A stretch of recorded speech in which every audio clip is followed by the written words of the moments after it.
ఒకరోజు సముద్రానికి ఉప్పు రాశికి పెద్ద గొడవ వచ్చింది. సముద్రానికి ఎదురుగా ఉప్పు రాశి ఉంది.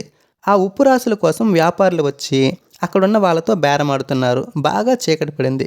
ఉప్పు రాశి హేళనగా, సముద్రమా, నువ్వు చూడడానికి పెద్ద జలరాశి, కానీ ఏం లాభం? నీ నీటి చుక్క తాగడానికి కూడా పనికిరాదు. నేను లేకపోతే ఏ వంటకి రుచుండదు. శుభకార్యాల్లోనూ నా పేరు మారుమోగుతుంటుంది అంది గర్వంగా ఉప్పు రాశి. సముద్రం నవ్వి, నా నీటితోనే నువ్వు తయారయ్యావు. నీ ఉనికిని మర్చిపోయి నా నుంచి వేరయ్యేసరికి అహంకారం పెరిగిందా అంది. ఉప్పురాసి గట్టిగా నవ్వి, నీ నుంచి వచ్చినా నీకన్నా నేనే గొప్ప.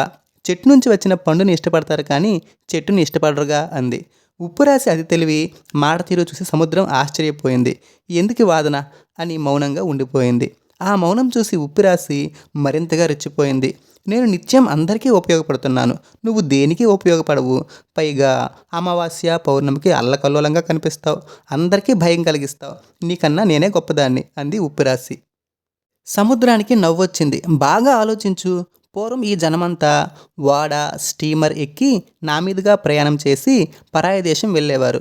లక్షల రకాల సముద్ర జీవులు నాలోనే నివసిస్తున్నాయి. మానవులు తినే చేపలన్నీ నా నీళ్ళలోనే ఉంటాయి. ఇప్పుడు చెప్పు, నాలో ఎలాంటి గొప్పతనం లేదంటావా అంది సముద్రం. ఈసారి మరింత బిగ్గరగా నవ్వింది ఉప్పురాసి. నీవన్నీ పాతకాలం నాటి కబుర్లు, అవెవరూ వినరు. ఇప్పటి జనమంతా హాయిగా విమానాల మీద పరాయి దేశాలు పోతున్నారు. చేపలు లాంటివి మానేసి ఆకుకూరలు తింటున్నారు అంది ఉప్పు. ఈ ఉప్పురాశితో వాదించడం అనవసరం అనుకుంది సముద్రం. మౌనంగా ఉప్పురాశి వైపు చూడసాగింది. సరిగ్గా అప్పుడే పెద్ద వర్షం మొదలైంది. ఆ వర్షం కుంభవృష్టిగా మారింది. సముద్రపు కెరటాలు ఎగిసిపడి ఒడ్డును చేరుకోవడం మొదలుపెట్టాయి. ఆ వర్షానికి ఉప్పురాశి విలవిల్లాడుతూ కరిగిపోయి సముద్రంలో కలిసిపోయింది. కాసేపటికి ఉప్పురాశి జాడ కనిపించక సముద్రం తనలో తాను నవ్వుకుంది. అహంకారం ఉన్నవాళ్ళు ఎప్పటికైనా అణగారిపోతారు. ఎవరికైనా వినయ విధేయతలు ముఖ్యం అనుకుంటూ మౌనంగా ఉండిపోయింది.